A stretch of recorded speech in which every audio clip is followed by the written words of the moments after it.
चलो शुरू कर देते हैं। तो चैप्टर 12 आपका साइंस हम पढ़ेंगे साउंड, और चलो आप रीडिंग लगाओ, देखते हैं क्या है।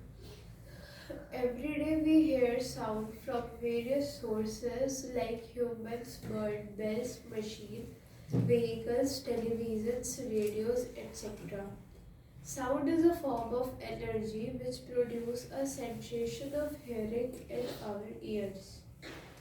There are also other forms of energy like mechanical energy, light energy, etc. We have talked about mechanical energy in the previous chapters. You have been taught about conservation of energy, which states that we can neither create nor destroy energy. We can just change it from one form to another. When you clap, a sound is produced. Can you produce sound without utilizing your energy? Which form of energy did you use to produce sound? In this chapter, we are going to learn how sound is produced and how it is transmitted through a medium and received by our ears. चलो हम लोग समझते हैं कि देखो बात ये हो रही है साउंड की। तो साउंड क्या कर रहा है, एक तरीके का है, ये है एनर्जी का फॉर्म है। और जब साउंड ही क्या करता है, प्रोड्यूस करता है, ये एनर्जी का फॉर्म है और ये प्रोड्यूस करता है हमारे हियरिंग के सेंसेशन को। ठीक है, sensation of hearing in the our ears. कह रहा है कि आप डेली एवरी डे के लाइफ में आप देखते हो कि जो साउंड है वेरियस जो सोर्स होते हैं लाइक ह्यूमन है, बर्ड्स है, वेल्स है, जो भी है, मशीन्स है, व्हीकल्स है, टेलीविजन, रेडियो, ये सभी से आपको साउंड सुनाई देता है।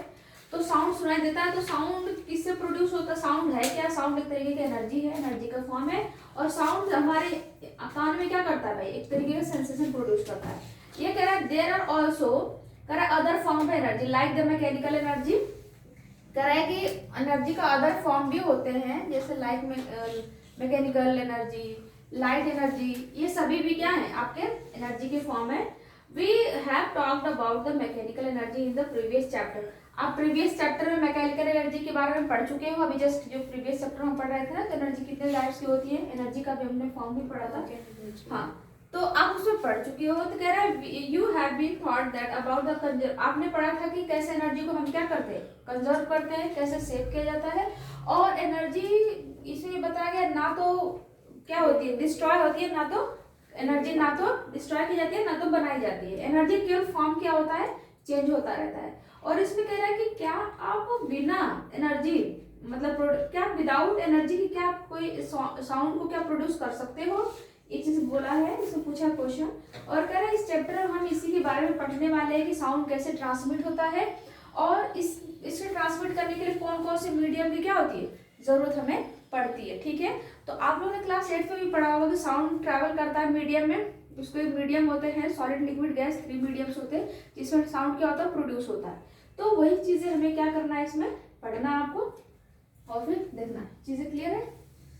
ठीक है, आगे देखते हैं फिर इसमें नेक्स्ट। अब production of sound, sound production क्या होता है, इसके लिए हमें एक एक्टिविटी करना है। पहले आप इसको रीड करें। Take a tuning fork and set it vibrating by striking its prong on a rubber pad. Bring it near your ear. Do you hear any sound? Touch one of the prongs of the vibrating tuning fork with your finger and share your experience with your friends. Now suspend a table tennis ball or a small plastic ball by a thread from a support. Take a big needle and a thread, put a knot at one end of the thread, and then with the help of the needle, pass the thread through the ball. Touch the ball gently with the prong of a vibrating tuning fork. Observe what happens and discuss with your friends. देखो, ये class 8 में भी आप लोग की activity रही होगी, जो ये वाला फॉग वाला रहा होगा ना, प्रॉग एंड फॉग वाला। जब भी उसको वाइब्रेट क्यों कर रहा है, ये चीजें देखो यहाँ पे। अगर वाइब्रेटिंग करेक्ट टर्निंग, आपके ट्यूनिंग फॉक है just touching the suspended tables tennis ball. अब देखो क्या हो रहा है, पहले आपको एक तरीके से बना लेना है, एक वहां पे ऊपर एक तरीके से कह सकते हो कि एक आपको ऐसा बनाना, स्टैंड बनाना है। ठीक है, जिसमें आपको क्या करना है, एक बॉल को थ्रेड से बांध के लटका देना है। ठीक है, और ये आपका क्या है, वाइब्रेटिंग टर्निंग, ये क्या है, फॉग है, और एक टेबल टेनिस बॉल है, और ये थ्रेड है, ठीक है। तो देखोगे जब पहले उसको क्या करो, जो आपका टर्निंग फॉग है उसको ऐसे पहले क्या करो, किसी चीज से उसको टच करो, ठीक है। टच करोगे, देखोगे थोड़ी देर आपके भी हाथ में लगेगा वाइब्रेट हो रहा है, फिर उसको ले जाओ टेनिस बॉल के पास ले जाओ, तो देखोगे कि वो यहाँ पे है, जब उसके पास ले जा रहे हो तो यहाँ पे आ रहा है, ठीक है, दिख रहे हो, थोड़ा सा पुश किया हुआ है। तो ऐसा क्यों, क्यों ऐसा, मतलब कि वो दिखा रहा है ऐसा, इसका रीजन, अब इसका चलो ये रीजन हमें ये समझ में आएगा कि हमने ऑब्जर्व किया कि जब भी मतलब कि कोई भी बॉडी, जैसे कि आप जब आपके कांटेक्ट में आती है, जैसे कि तभी क्या हो रहा है, वाइब्रेशन की वजह से ही साउंड क्या हो रही है, प्रोड्यूस हो रहा है, ठीक है। जब मतलब कि हम उसको हिट कर रहे हैं और वो वाइब्रेट जब हो रहा है तब जाके वो साउंड प्रोड्यूस कर रहा है, ठीक है। ये चीज बताया। एक सेकेंड एक्टिविटी आपकी है, देखो रीड करो। Fill water in a beaker or a glass up to the brim. Gently touch the water surface with one of the prongs of the vibrating tuning fork as shown in figure 12.2. Next, dip the prongs of the vibrating tuning fork in water as shown in figure 12.3.